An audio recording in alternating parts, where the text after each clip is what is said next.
LinkedIn presents.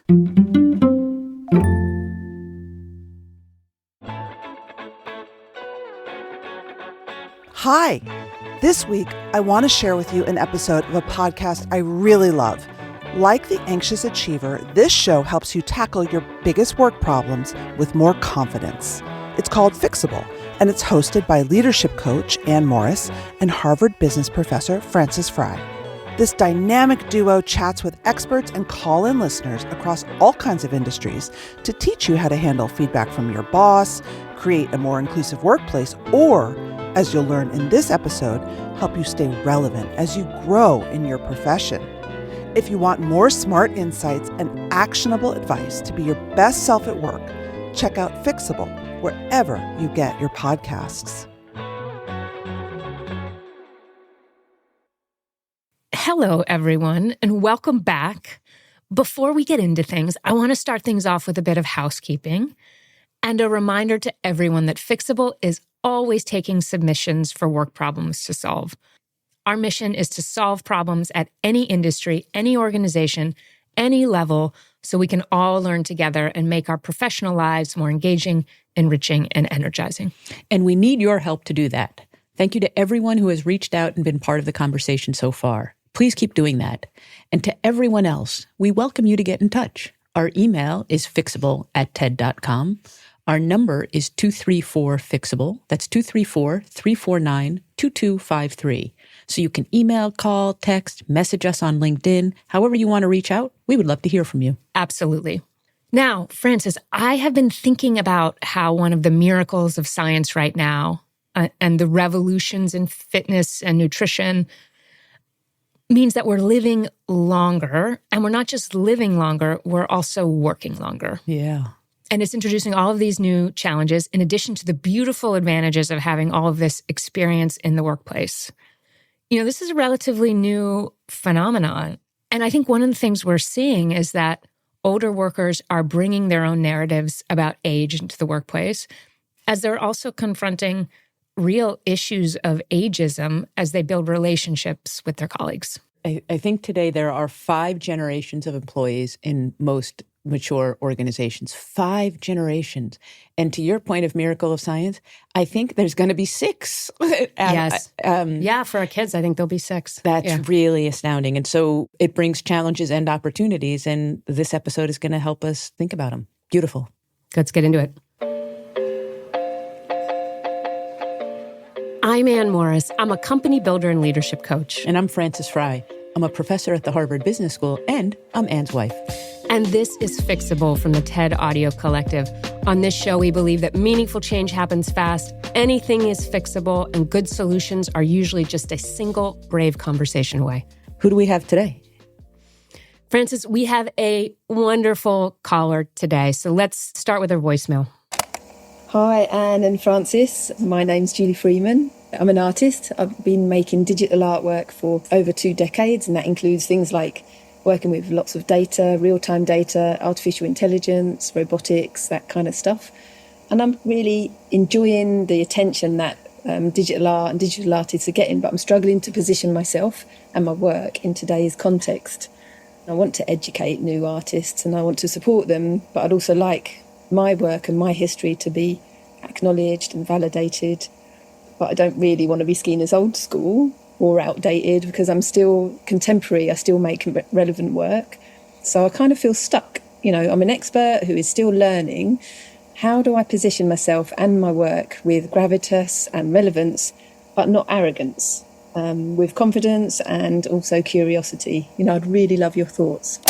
Oh, I like her already. I mean, that answers the question, who would you most like to have dinner with? Yeah, and all those C's, you know, confidence, but also curiosity. I mean, I think we're setting the right bar on outcome here. She had me at data, AI, robotics, and more. I know. I saw your pulse quickening. And to have done it before the modern day techies were doing it, she was doing it for art. That's really exciting to me.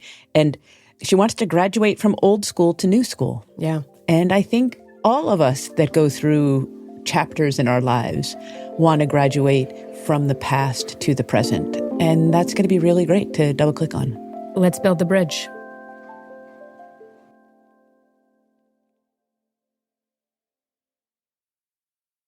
Julie Freeman, welcome to Fixable. Thanks for having me. It's nice to be here. Well, let's start with your art, which is really fascinating. You and Frances share a conviction that data is not just interesting and useful, but also beautiful.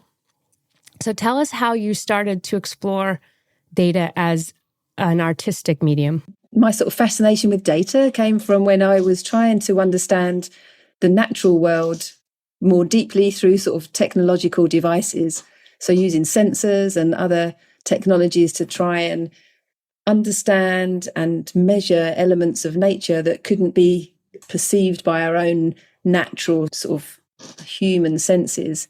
So for me, data is like really the essence of the way we understand the world and increasingly the way we understand each other. And I think once I realized that, it became more about that flow of numbers and symbols.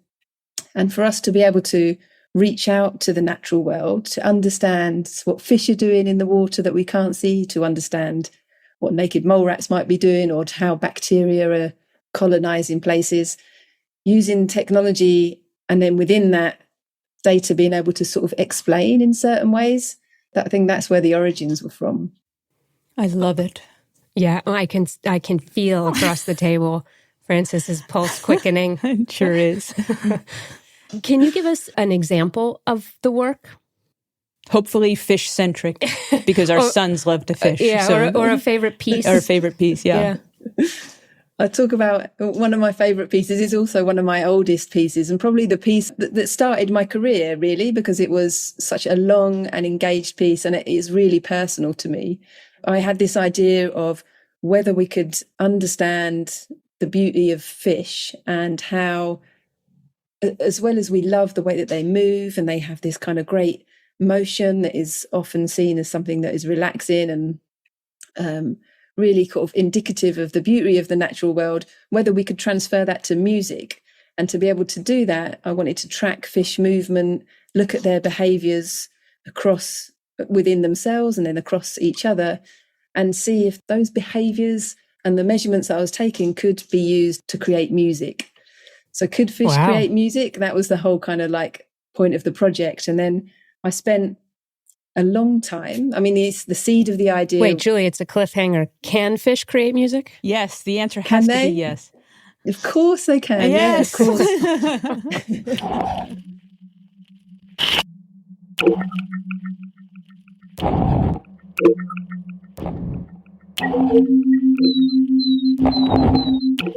I think anything can make music, but fish being able to sort of like translate from the movement of fish to a sonic world was something that I just became completely obsessed about. And so we created this special software that created animation from the movement of the fish. And also we wrote some software that converted the movement of fish into something that would play sound samples in response to the fish's movement. And the sound samples were all recorded from around the lake and in the lake where the fish lived. And so the whole project became a big installation out in the countryside, right by the lake, in a big 9-meter tall tower. You walked inside this tower, looked above your head, and you could see an abstract animation that was moving around as the fish moved around. And it's also playing this really resonant, abstract, quite evocative soundscape that was being generated in real time by the fish.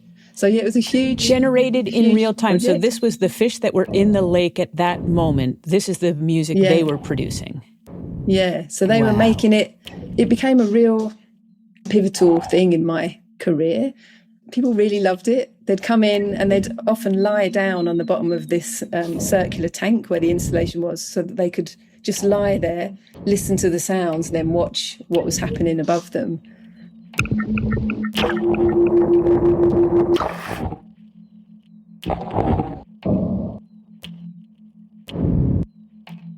And the kids would go in there and they'll be like, I'm following that one. I've called her Frances, for example. And then they'd like give a personality to one of the fish, and the fish would be moving around.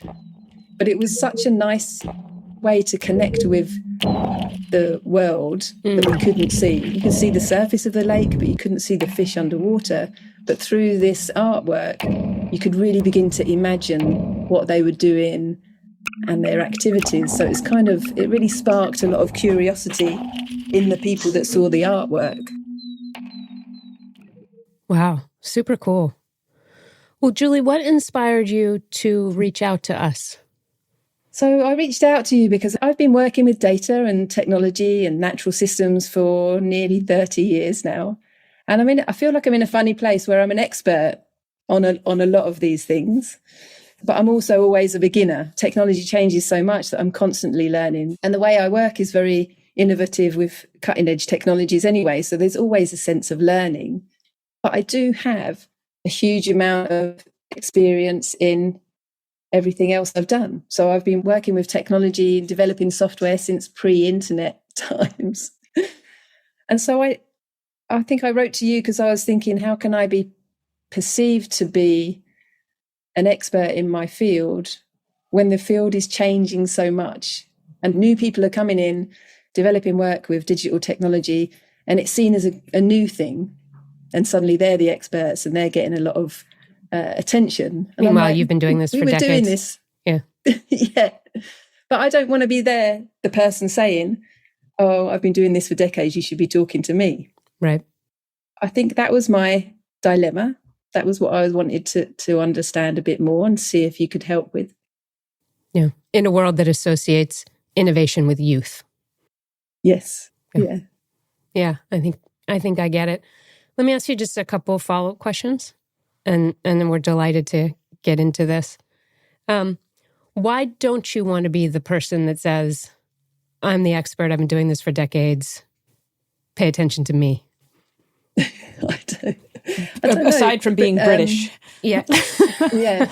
I mean, that does factor into it. Yes. It definitely factors into it. The sort of introversion of the British, that definitely factors in. But also I feel like that sets up a barrier somehow. You know, I work with a lot of people and I collaborate a lot. And I feel like I still want to be accessible and approachable. And somehow saying I've been doing this 30 years ago is also not interesting, is it? It's like, yeah, okay, we've heard what the old people said.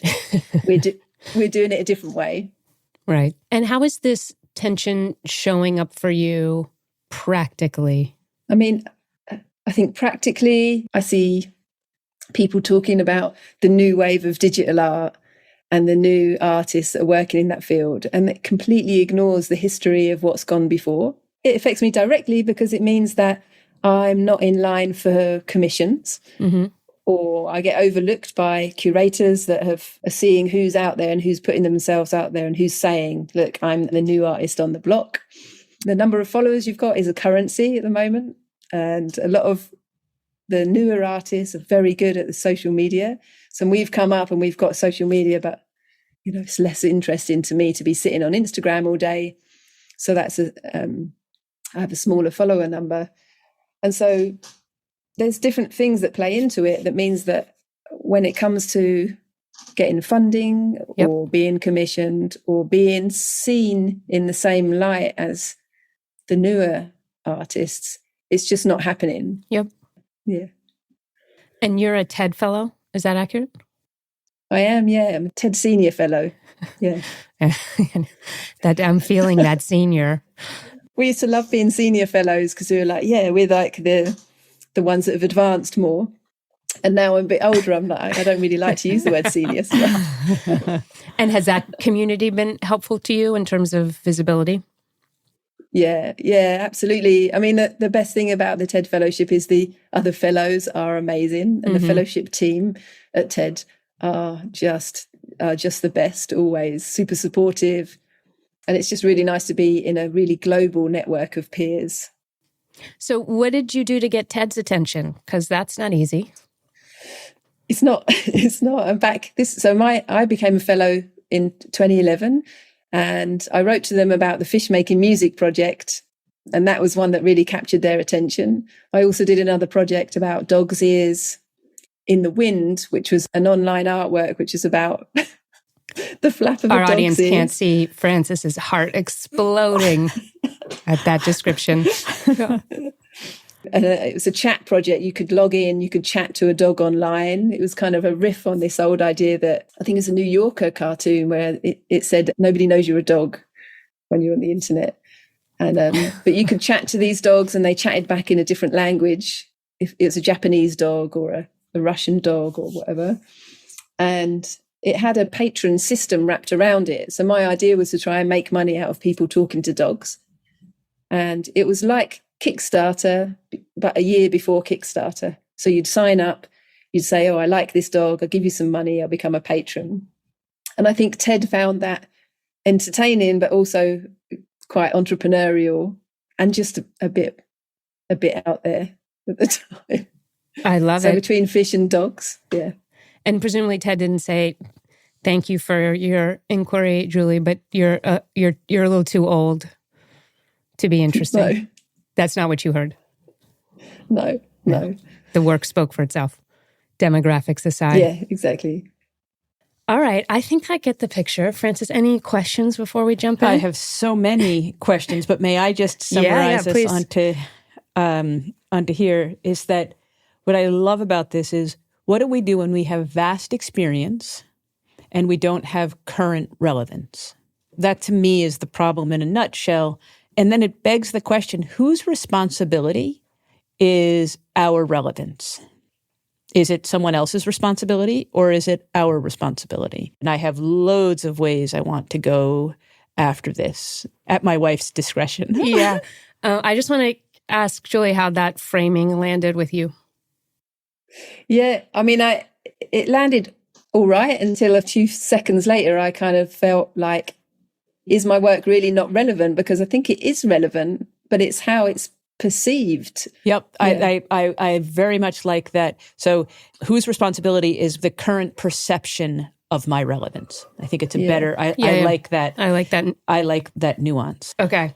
So Frances, keep going. Because I feel like you're pulling on a really nice thread. So whose responsibility is that? And how do I build it up if I wanted to take more responsibility because I wasn't satisfied with its pace or its peak, right? So the first thing that comes to mind to me is, well, who's done this well, right? Because that's often where I'll do it. And I'll tell you someone who has vast experience and has managed to stay relevant in a fast-changing way. And her name is Kara Swisher. She was one of the first people on the beat of internet companies. So way back in the day, in fact, was the reporter before then.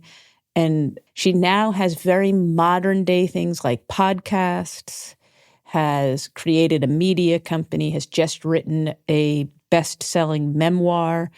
So she's doing many of these modern things to keep her vast experience relevant in the eyes of many.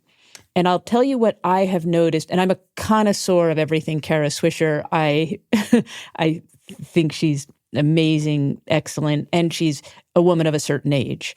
But I will tell you one of the ways I have observed her doing this.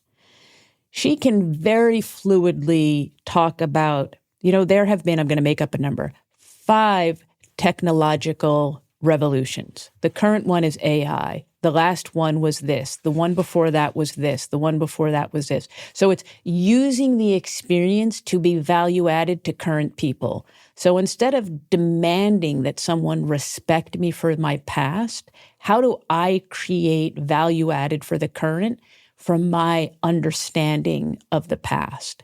It's, I think, only a small frame different, but I think it makes all of the difference. And I'm not sure that people today were saying, gosh, Kara, will you tell us about how the history of tech informs us today? But she comes forward and says, listen, you need to understand the history of tech because otherwise you're going to make mistakes or otherwise you're going to overlook this. Or the last 3 times this has happened, people are making decisions that it went left. And this time you're going right. I hope you have a good reason for doing it. So Kara Swisher is an example of someone who has taken full responsibility for the perception of her relevance and has an education mindset to be value added. I'm wondering how that resonates to you. Yeah, I mean, I think that's interesting. That shift from one technology to the next and what I've been using in the past. Like when I began to learn computer programming, I learned about artificial life programming. And that's kind of like a bottom-up system, whereas you could call AI a top-down system. And you'll see that AI and A-life are kind of these two forms of algorithms that emerge and sit next to each other. And I've been working with them for such a long time, but it's interesting to talk about that education mindset. I rarely talk about that. I talk about what we're doing right now. This project has got this in, this project has got that in. I don't often go, the reason it's got this in is because it's standing on the shoulders of these other things. I think if you don't do it, I'm not sure others will do it for you. And then I fear that vast experience will get discounted. And I don't mean it solely for your ego or because it's just, Julie, I mean because I want today to be better than yesterday. And I think if we can build in the lessons from yesterday into today, we're going to be so much better. And I would prefer the people that experienced it be the educators. Yeah. Yeah, I think that's a really cool angle. I think the irony for me of this conversation, Julie, is that you bring such a youthful orientation to the work as we're experiencing it. Like you lead with playfulness, curiosity, excitement about innovation. I know you discounted the optimism at the beginning of the conversation, but I am experiencing you as a very optimistic person. Like, why bother? Yeah. To do this work if there's not a core optimism at the center of it. And so to me, it's this question of how do you take up more space in this conversation, in this broader conversation the world is having about data and the digital revolution and the biological world. Like, you are really at the center of all of these conversations. And how do you do it in a way that's energizing for you? I want to get there in a minute, but does that framing feel right? Yeah. And I think it's making me think of, it just makes me think of confidence. And you're right. I get really excited still about new and I'm like, I can't get enough of it I just want to work with it in different ways. Let me ask you this. To what Frances was saying about Kara Swisher, who's having a career that's aspirational to you, that's older than 25, in terms of the amount of impact they're having on the world? Yeah, I mean, I think some careers that are inspiring. Thomas Saraceno makes work that is kind of biologically inspired, big installations and sort of sculptural installations that often have sound in them. He's inspiring. Louise Bourgeois, she's a huge artist, not physically, obviously, but she's known for sort of sculpture and installation art, very feminist. She's absolutely amazing. She's not with us anymore. And then also Tracy Emin, who's local to where I live and who is a painter, but she's a very visceral painter. Everything comes from the heart. And she does neon signs sometimes, but she is... she's changed a lot. She's kind of used to do quite conceptual stuff, but she's just got a very authentic presence, and I respect her. And directionally, what are the ages of these artists? So Louise Bourgeois would have been around about 80 when she died. Thomas Saraceno's, I should imagine, late 50s. Tracy Emin, mid 50s, mid to late 50s as well. Yeah. That's what you were hoping for. Yeah. I don't think age has anything to do with your problem. No. I think it's a current thing that I'm carrying at the moment. I'm really hyper aware of it. Yeah. Hyper aware of it. Just becoming into my menopause, age has suddenly become something I'd never had to think about before.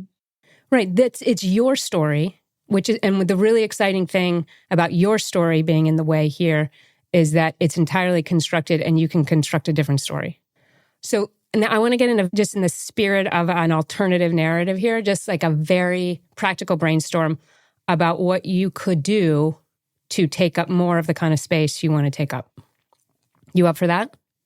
Yeah, sure. Okay. I think it's about having my confidence knocked by various things, but that's definitely a part of it.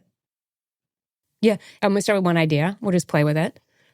Can you bring on some kind of partner here to brainstorm, what does a social media presence look like for you? How do you build a digital audience?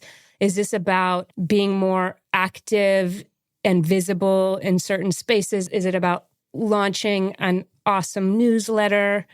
The Instagram short reels, I'm so sorry, but you are made for Instagram reels. Like made the for fact it. The fact that this Animation art is and music, come on. It's so digital, and you're like sound, visual, like it is really built for some of these platforms.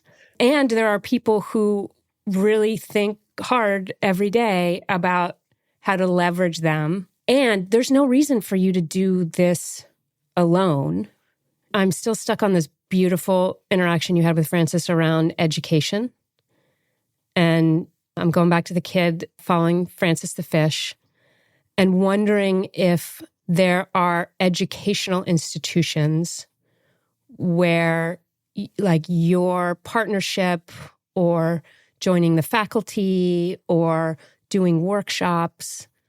And then the added bonus of the education space, in my experience, is that's where the young people are. That is where they all are. And so it can be a really rewarding place to also test your ideas with the next generation, stay current, connect to the energy of young people. Connect to their communications mechanisms. Like become more fluent in the way that young people are communicating now.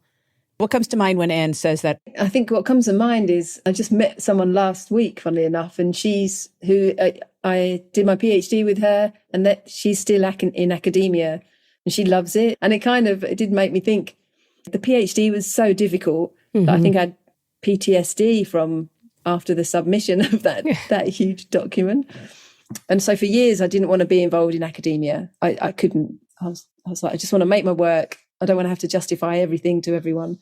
But I feel like now it would be really enriching to be around students and to talk, to share with them like my work and to share the experience. Because I think that, it does really resonate talking about education, because if I don't share it, then who is going to be sharing it? And where's it going to go? Yes. And that's, what's the point of doing all this stuff for so many years if it's just going to be locked up in a bottle somewhere that people only might stumble across, as opposed to it being out there for people to hear and learn from. So yeah, it is exciting, the idea of sharing it in that environment again, getting back. Julie, let me ask you this, because I was struck by the kind of empowered construction of the sentences that you just shared with us. But back to where we started and the challenge of perceived relevance, whose job it is to make sure that your work is perceived as relevant? Yeah, I mean, it's my job. I'm responsible for this. And do you have... I knew we were going to come back to that. And do you have a lot of power in determining the outcome, or a little bit of power? Yeah, no, I have the bulk of the power, I think, in doing that. It's just not been a focus. And I think I think a part of me has got, which is it's pretty egotistical. It's like, it's probably someone else's job. I do the work, someone else can do that. But, it's not like that anymore. Sometimes you just need to be told. It's beautiful to hear you say that. And I work, I'm so collaborative in my art making. I always work with teams, but for some reason, it doesn't sort of occur to me to do that in self-promotion. Even that word is weird, self-promotion. Yeah. I mean, I would encourage you not to think of it that way. This is about you reaching your audience and finding an audience and finding new audiences in the places where those audiences are. It's a super respectful thing to do, to go to them. And super respectful of the work and super respectful of the mission that you are stewarding right now. No, but that's where I've been caught up in. Yeah. A kind of resistance to that. But when you're talking about being respectful to your audience and being respectful to all the people that have supported me over the years and sharing what I've done. It's essential. It's important.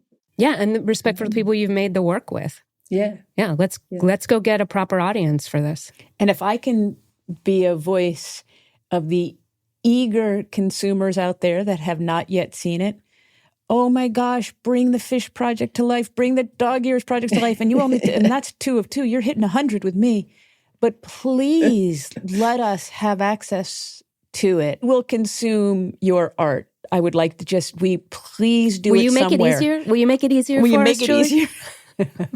I'll make it easier. I'll make it 12 months of a year. Well, Julie, how are you feeling? And did we achieve our objective of being more optimistic at the end of this conversation when we started? I mean, you've given me, which I thought might never be possible, you've given me sort of a little shard of excitement about actually getting out on social media and making a plan and making it something that is really worth pushing and worth doing properly. And that's pretty remarkable turnaround. Fair play to you. Thank you. Doing that. I love the idea of being respectful. I almost feel a little bit bad that I haven't been seeing it in that way. So that means you're grateful. digesting it. Yeah, that means you're digesting it. Yeah. All right. Thank you. This has been such a pleasure. It's really a pleasure. Really delighted to now know you. Yeah, likewise. It's been fun. Thank you so much.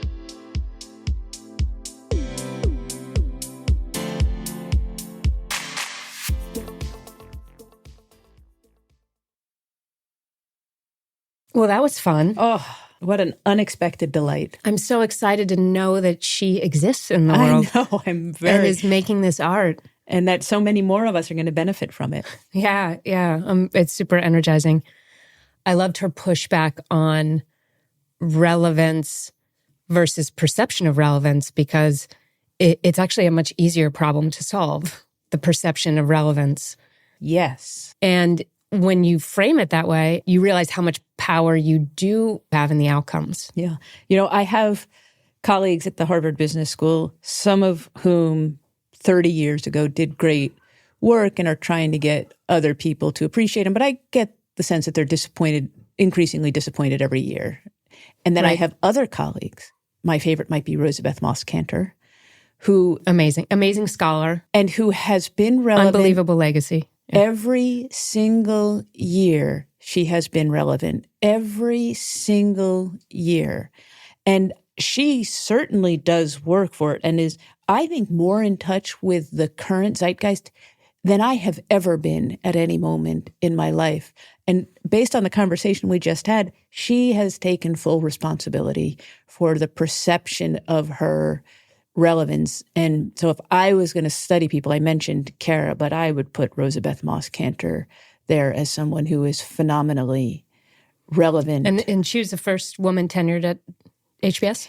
She was among the first. I think Regina Hertzlinger, who's another person who is relevant. Both of these women have done Herculean efforts, although it doesn't feel effortful, but they have both worked to maintain their relevance, the perception of their relevance. Yeah. And then what is actionable for the rest of us about the pursuit of perceived relevance? I think the way they do it is they teach 27-year-olds every year.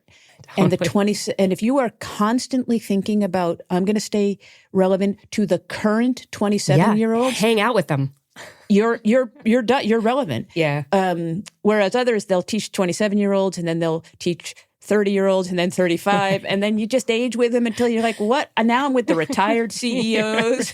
And you're just like more and more uncomfortable. But stay teaching the current 27-year-olds, stay current in communicating with the current 27-year-olds. Your perception of relevance will be there. It's one of my favorite, I love the focus on examples of this conversation. It's one of my favorite mind hacks for myself too, because as soon as I find myself falling into a narrative where I don't have any power because these forces beyond my control are working against me, just finding one or two examples of people who do not fit the storyline that I am so invested in and are living, breathing examples of the opposite of whatever I'm choosing to believe is a very quick exit. It's such a quick from exit. The tyranny of my own storyline. I love it. I love it. Thanks for listening, everyone. If you want to figure out your workplace problem together, be like Julie. Send us a message. Send us a message. You can email fixable@ted.com. You can call 234-FIXABLE. That's 234-349-2253. Text, voice message. We'll take all of it. We're so grateful to everyone who has written, called, texted. We couldn't make the show without you. Our team looks at every single submission, and even the ones that don't turn into full episodes, they help us uncover the issues that are most pressing in the workforce today. So thank you for being part of the conversation.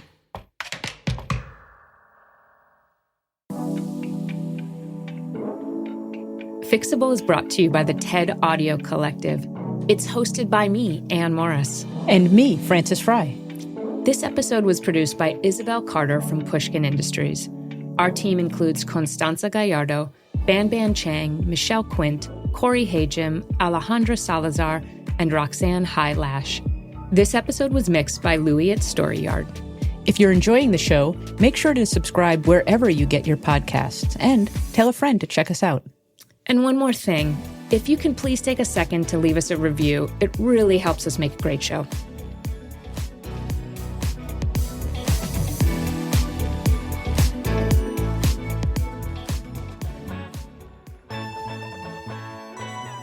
That's it for this episode of The Anxious Achiever.